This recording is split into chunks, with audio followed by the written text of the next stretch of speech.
I think that restaurant accounting is, you need to be hypersensitive to almost daily profit and losses and being aware of your food costs, your labor costs, and keeping track of all those things, and daily to weekly, all the way through.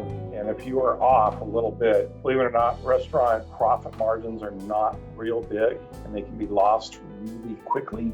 Typically we try and get maybe 7 or 8% bottom line profit to a business, but it's pretty easy to see most, if not all, of that going. Same thing with labor costs. If you're overstaffed and you're trying to be nice to keep people on, well, they're really not doing things, they're sitting around.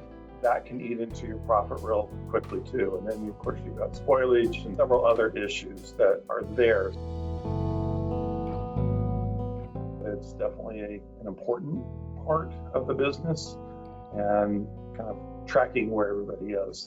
Just being aware, and the price creep, because food costs in particular, they can go up and down weekly.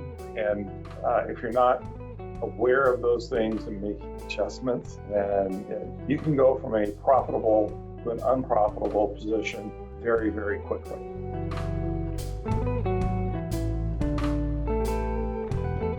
Big ones, supplies sometimes are in there.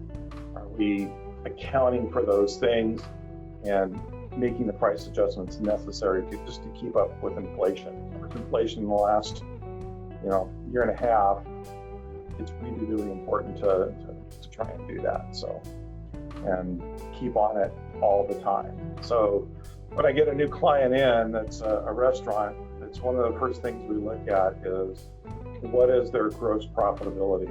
And after taking the sales of the business, less food, labor, and direct supply costs that are going into that product. So we look at that heavily, and we talk about that, and we start working from there.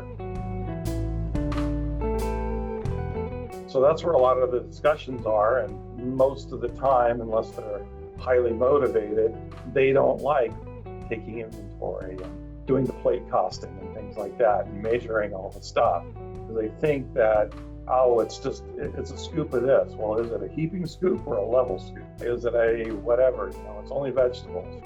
Maybe that's so, but maybe you have a few more vegetables than you do meat or something. And so how much of each that you have, and it truly, if you do it correctly, you're breaking it down to each individual ingredient, maybe not the spices, but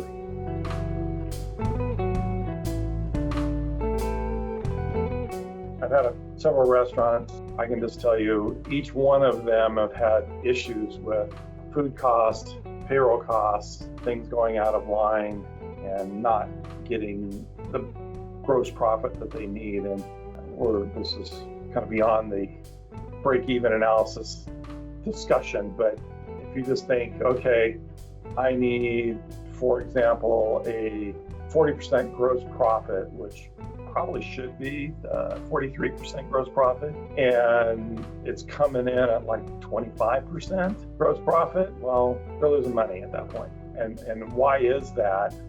Sometimes people think that being the cheapest in town is that's the key. Maybe it is, but you got to do a lot more volume. Make sure that whatever meats and whatnot, you've got maybe some lower grade stuff to offset some of those things and make sure it doesn't go out crazy. And we just got to look at it and see who you are and what you are.